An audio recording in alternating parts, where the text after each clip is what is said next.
Supreme court ने कल 5 जनवरी को 2020 दिल्ली दंगों के आरोपी उमर खालिद और शर्जिल इमाम की जमानत याचिका खारिज करते हुए कुछ बेहद अहम तर्क दिए।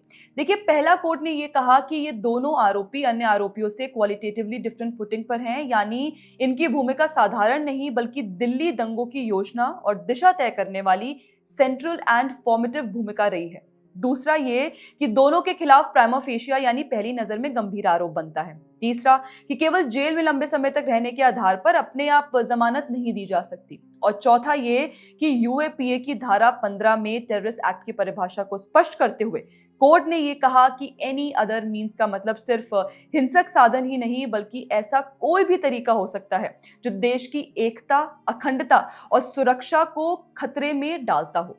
अब देखिए, सवाल यह है कि इन तर्कों में ऐसा क्या गलत है कि देश का विपक्ष, लिबरल पत्रकार और सोशल मीडिया पर बैठा वामपंथी इकोसिस्टम तिलमिला उठा। देखिए, ये तथाकथित सॉलिडारिटी और ये मेल्ट डाउन ना सिर्फ उमर खालिद और शर्जिल इमाम जैसे लोगों के देश को अंदर से काटने और अराजकता फैलाने वाले विचारों को हवा देते हैं, बल्कि भारत की न्यायपालिका की सैंक्टिटी को भी सीधे कटघरे में खड़ा कर देते हैं।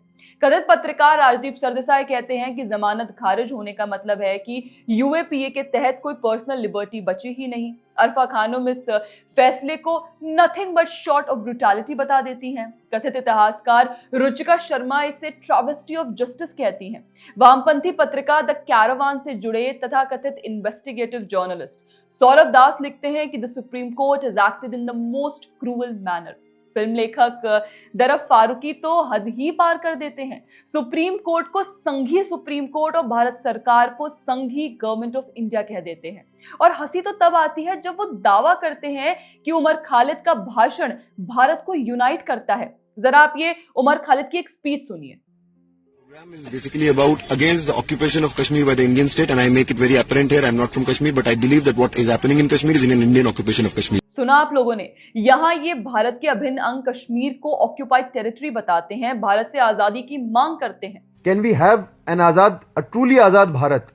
Because I don't believe we have an Azad Bharat. सवाल यह है कि फारूकी कौन से एंगल से देख या सुन रहे हैं ये भाषण कि उन्हें ये देश को यूनाइट करने वाला भाषण लग रहा है।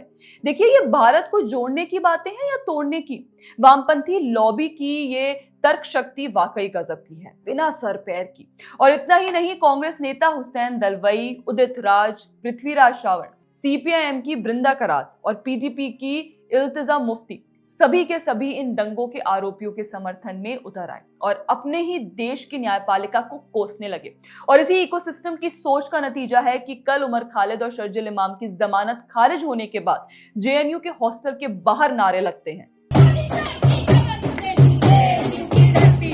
तो साफ है, ये जो आज खालिद और इमाम के समर्थन में सोशल मीडिया पर मेल्ट डाउन कर रहा है, कॉलेजों में नारेबाजी कर रहा है, अदालत के फैसलों को क्रूअल और ब्रूटल बता रहे हैं, वो कोई मानवाधिकार आंदोलन नहीं कर रहे हैं। ये वही अर्बन नक्सल नेटवर्क है जो हिंसा को विचार कहता है, देश तोड़ने को डिसेंट बताता है, और जब अदालत कानून के मुताबिक फैसला दे दे तो सबसे पहले न्यायपालिका पर हमला करता है। देखिए, यही असली सच है। बाकी दोस्तों, आपकी इस पर क्या राय है हमें कमेंट सेक्शन में जरूर बताइएगा, और ऐसे और वीडियोस के लिए आप हमारे चैनल को सब्सक्राइब करना ना भूलें। जय हिंद।